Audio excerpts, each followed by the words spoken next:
Okay, imagine this. You walk into this huge, like, amazing multi-story bookstore. You know the kind, right?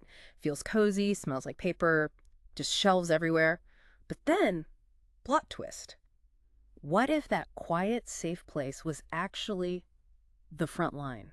Like a cosmic battleground for reality itself. That's pretty much exactly the setup we're diving into today. We're looking at Powell's After Dark, this tabletop RPG, and it takes that whole world of retail, stocking shelves, dealing with customers, and flips it, turns it into the last line of defense against, well, interdimensional chaos. Yeah, so our mission here is to really unpack how this game mixes things up. It's got that like retail burnout, Yeah, that, like deep makes sense. exhaustion, but it blends it with this weird existential comedy and yeah, straight up cosmic horror. We're going to find out who really stops reality from just unraveling. And the core idea, the thing that makes it so different, is that it's not some ancient order, no secret wizards. It's just tired retail workers, people showing up, punching the clock, doing their jobs. They're the ones holding the line. Right. And get this, these like ancient cosmic horrors, they exist, but they have to follow store policy. Imagine Cthulhu having to wait in the returns line. Exactly. The apocalypse might be scheduled, but it has to wait until after the store closes.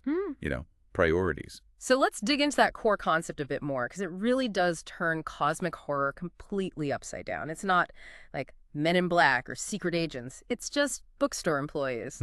And the weirdness, just another Tuesday, another workplace hazard to deal with. The game basically says, look, the fight against cosmic weirdness, it's staffed by people in their 30s, probably got college debt, burned out book lovers who maybe know just enough Latin to accidentally summon something minor, and just unflackable weirdos, the kind who see something truly bizarre and just sigh and keep shelving. And the vibe it creates. You called it paranormal retail exhaustion meets cosmic customer service. I love that. Yeah, it's less about the world ending and more about, oh God, is this going to make me late for my friend's show at the Coffin Club? That's the real terror. Right. The schedule conflict is the true horror. It doesn't really build up to cosmic horror so much as it just plateaus into it. The weirdness becomes this constant background noise, like faulty fluorescent lighting, but, existential. And the place where all this happens, it's iconic. Powell's Books in Portland. Huge place, 4 stories, just a maze of books. A beloved spot by day, absolutely. But this game focuses on the graveyard shift, like 6 p.m. to 2 a.m. That's when things get different. So a familiar place becomes deeply unfamiliar, and the layout itself isn't even stable. Well, parts of it. The ground floor with the new releases, that's mostly okay, pretty stable. But then you go up. And it gets weirder. Yeah. Second floor, fiction. Books sometimes rearrange themselves. Not alphabetically, but by, like, emotional resonance. Yeah. Good luck finding that specific thriller. Oh, man. Okay, what about the third floor? Academic stuff. Yeah, and apparently the philosophy section there achieved sentience back in 2019. Wait, sentience, like it talks? Engages customers in Socratic dialogue, whether they asked for it or not. Wow. And it just keeps going. Fourth floor is where the really strange stuff is shelved.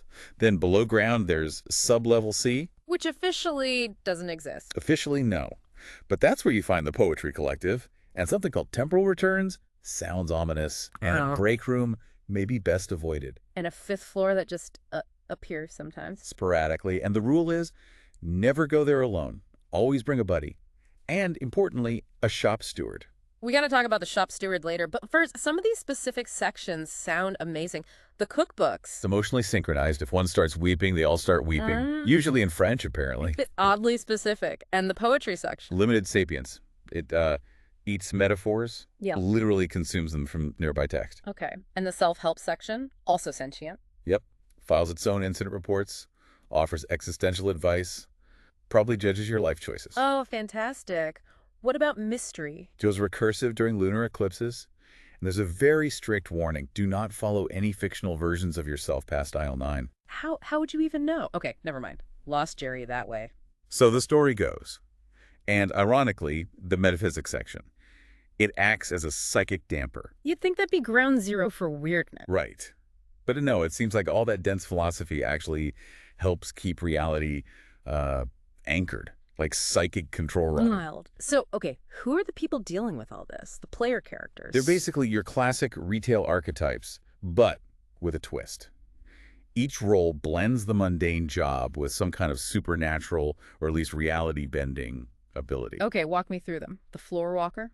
Think of them as the store's living GPS. They have abilities like section shift. They can literally rearrange parts of the store layout once per shift. Oh, Or they can be a dewy whisperer, which lets them find books that shouldn't exist or are just impossible to locate. Nice. And the info desk oracle sounds important. Kind of the mystical core of customer service. They can use ISBN divination, find any lost book anywhere, but the ability to learn something about you in return. Ooh, creepy. What else? Catalog communion lets them tap into the store's databases, maybe even ones that aren't strictly digital. Gotcha. Then the night manager. They must have a tough job. Absolutely. Keeping things running when reality itself is fraying. Yeah.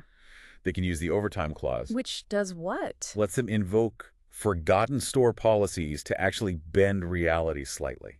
Like finding a loophole in physics via the employee handbook. That is brilliant. They also have crisis management for when things go really sideways. Impossible situations. And finally, the shop steward. You mentioned them being important. Crucial. They're the union rep. Their power comes straight from collective bargaining, like cosmic collective bargaining. Seriously. How? They can use union invocation, declare a supernatural event, a contract violation, or solidarity to boost a teammate's dice roll. That's amazing. And their ultimate move, grievance escalation. They can summon an ethereal HR representative. No way. Oh, yeah. Yeah. And everyone has to obey the HR rep's ruling, even the eldritch horrors. Okay, that's maybe the best thing I've ever heard. So with all this chaos, how do they actually track, how reality is doing? There's a core mechanic for that. It's called the reality stability meter. Okay. Simple scale, 0 to 100%. Measures how coherent reality is inside Powell's at that moment. Good things happen, successes on tasks, the meter goes up. Failures, weird events, it drops. And what happens at different levels? Like, what's the danger zone? So like 80 to 100%, that's pretty much normal retail. Maybe some minor weirdness, but manageable. Okay. Drop down to, say, 40 to 59%. Now you're seeing major incidents. Whole sections might gain sentience. Time loops could pop up in the romance aisle. Right. Stuff like that. Yikes. And below 40? Uh-oh. That triggers management intervention, which you probably don't want. And it signifies critical containment failure. Yeah. Things are getting really unstable. And if it hits rock bottom, like 0 to 19%. Well, complete breakdown. The store might start existing in multiple dimensions at once. Navigation becomes tricky.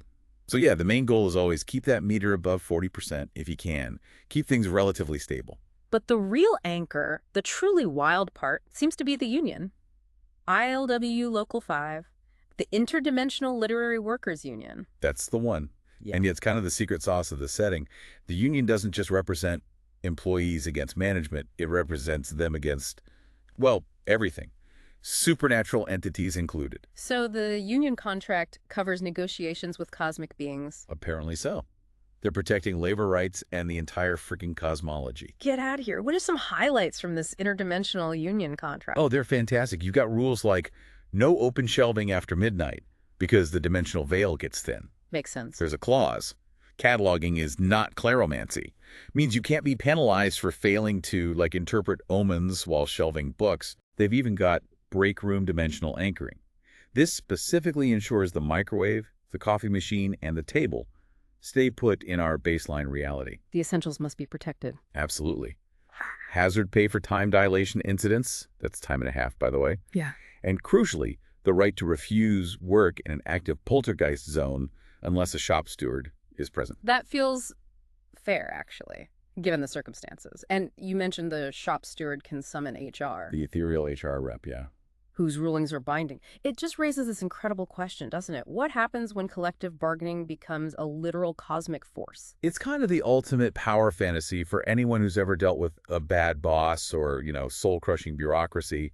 That solidarity itself can stare down anything. It really suggests that maybe organized labor is the true unsung hero keeping reality together. Which brings us to the real stakes in this game. Because it's not what you'd expect from cosmic horror. Right. Failure isn't usually going mad or getting eaten. Not typically, no. Failure usually results in, absurdly terrifying workplace consequences. Oh, do tell. Like what? Okay, imagine getting promoted to manager of non-Euclidean returns. Oh, dear. Or being transferred to the temporal returns department. Your first shift. It was last Tuesday. My head hurts just thinking about that. You could end up as liaison to the Slam Poetry Collective down in Sublevel Seor. And this is my personal favorite. Mandatory sensitivity training. Okay. Mandatory sensitivity training with the sentient self-help section. Oh, no. Oh, that's bleak. That's genuinely horrifying. Right. True psychological terror. Hmm. And amidst all this, what's the actual goal? What keeps these poor employees going? Is it saving the world? Sometimes maybe indirectly, but the real driving motivation is often much simpler. Making it to their friend's gig. The coffin club? The Coffin Club. It's this dive bar just across the river, apparently protected by sheer irony and dangerously high eldritch noise levels. Sounds like my kind of place. What's it like? Well, there's a one-drink minimum, unless you happen to be wearing a cursed name tag from work. Open mic nights are for screaming into the void, 5 minutes max, please. And the performances might cause, minor memory slippage or uncontrolled spell discharges. Yeah. Standard stuff. And the house bands have names like Biblioclasm. Oh, yeah.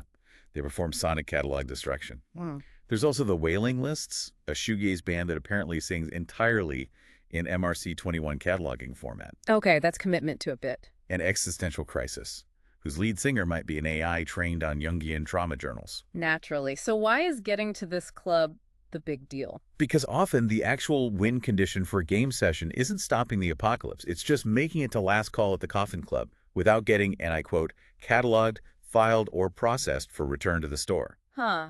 So it all comes back to just trying to have a personal life. Exactly. It underlines that core idea. Ancient evils, whatever, we'll deal. But schedule conflicts making you miss your friends. That's the real horror. The apocalypse can wait. You've got plans. So when you boil it all down, what's the big takeaway from Powell's After Dark? I think it really highlights this. Grim kind of magic in just showing up. Minimum wage, maximum weirdness, It's about the absurdity, but also the resilience of just doing your job, clocking out, even when reality is literally glitching around you. Yeah, it elevates those everyday struggles, doesn't it? Turns retail work into something cosmically significant, suggesting maybe the biggest forces out there aren't spells or gods, but just human endurance and maybe teamwork, collective action. Solidarity definitely seems to preserve sanity, if not reality itself, in this world. It's a powerful thought, right? Oh, That the real guardians aren't some chosen few, yeah. but just people holding the line. Anyone who clocks in and does the work, no matter how bizarre that work gets. It's definitely a shift in perspective. Funny, but also kind of profound. Makes you think that maybe the big picture isn't always about, saving the universe in some grand way. Maybe sometimes it's just about protecting your own life, your own time, your own sanity from all the overwhelming demands, whether they come from the cosmos or just your boss. Well put. So here's something to chew on. What does it really mean if reality isn't held together by epic heroes or ancient magic, but just by the sheer, unglamorous, stubborn persistence of people trying to make it to their friend's gig on time? Maybe next time you see a retail worker looking exhausted, shelving books or scanning groceries, you'll see them a little differently. Not just an employee, but maybe, just maybe, an unsung hero quietly keeping everything from completely unraveling. Something to think about, anyway, until our next deep dive.